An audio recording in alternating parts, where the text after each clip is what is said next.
Big and good news for once. HTML is not a programming language, and it is possible to modify it with an ad blocker. So it's without breaking copyright law. So yeah, big news from a company called IO. If you want to hear more about this kind of stuff, this is our jam, especially with my jam, ad blocking stuff. So hit the subscribe button for more exciting news from the world of ad filtering. That's my shtick this time around. Anyway, enjoy the episode. It's kind of positive this time.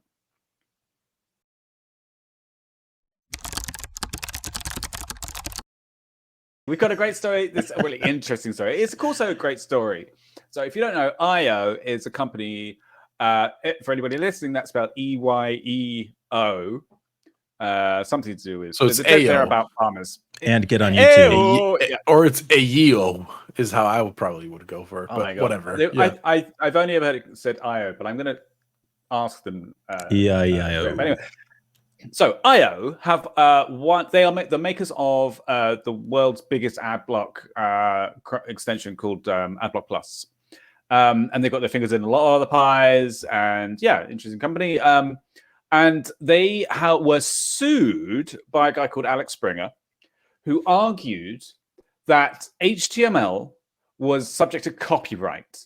So the source code of a web page that makes up what you see, like tells the browser what to display, that is essentially a copyrighted work, the same way a book would be, or a script, or something like that. And therefore, ad block extensions, which prevent, they essentially modify how the source code is made up so that it stops ads being displayed, or it modifies it after it's been rendered and then blocks out parts of it, is modifying copyrighted work, which would obviously be against copyright regulations. Yeah. So for example, I have this little highlighter tool where I highlighted said this would affect, for example, anti-tracking tools, no pictures options for extensions that change a website's background or colors for colorblind people, or simply fun extensions that what? Oh, I use a highlighting extension to hide spoilers in online text. Doing what I just did by this argument would be a copyright violation and illegal. Which is insane, by the way. Because I modified the HTML just now to do that. Yeah. Using this tool.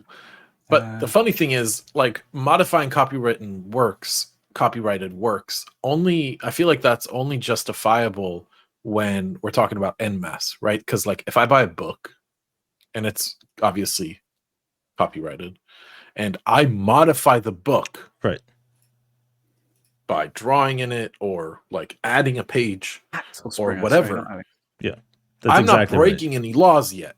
But if I then go to sell that book, now we're in trouble, right? Yeah. So I wanted to talk about Axel Springer a little bit, just because he's a notorious litigator, litigious asshole. He's a German media giant, Axel Springer, and he's been in a lot of different lawsuits, which basically he sort of tries things on. He's one of those people like, I don't know, Trump or whoever, that just tries to sue people because they've got enough money to be able to see if it will work or not. So for, you and me and everybody else on the street, it might be obvious that HTML isn't a copyrighted material, and modifying it when you're getting it to your browser should be absolutely fine. Not the governor of Missouri.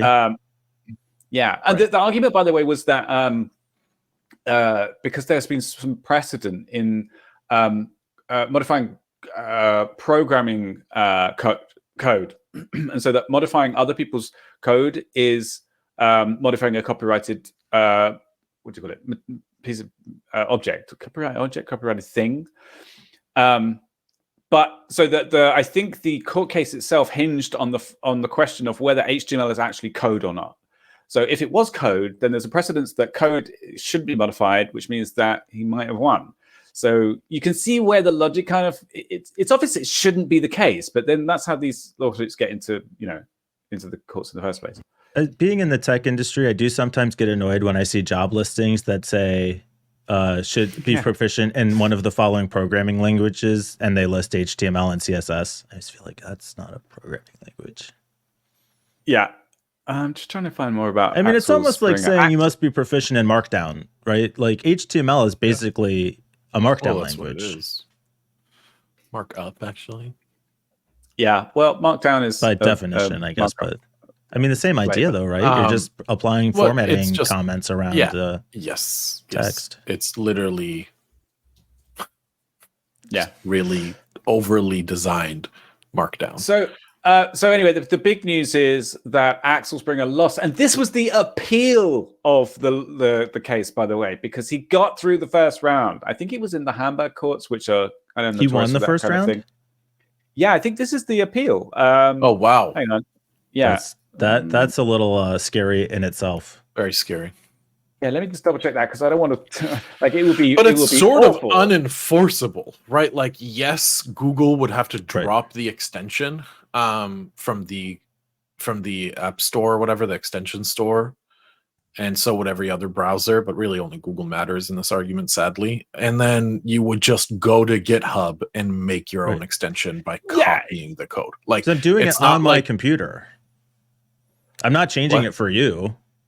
Right, exactly. That's why I think it's also, you can't argue that. I can't believe this got this fucking far because I am doing it locally. Yeah. I'm doing it like what I said. It's just like I bought a book, right? I bought a book and I'm now scratching out shit. It's not like I'm doing that for every book ever. It's just for my copy.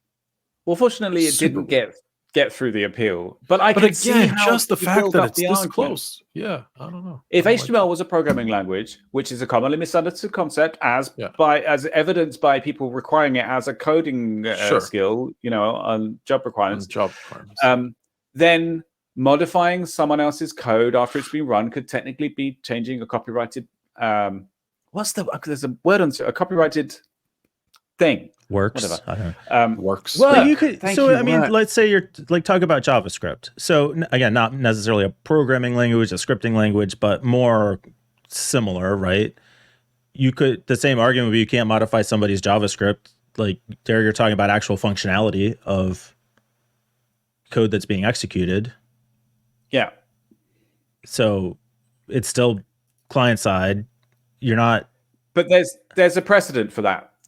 Where someone did win a lawsuit, basically in that way, not JavaScript, but like they did win something like that, and that's where the kind of foundation of the lawsuit came from.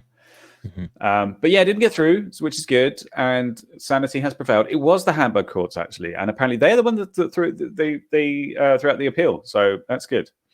Yeah, cool, good news.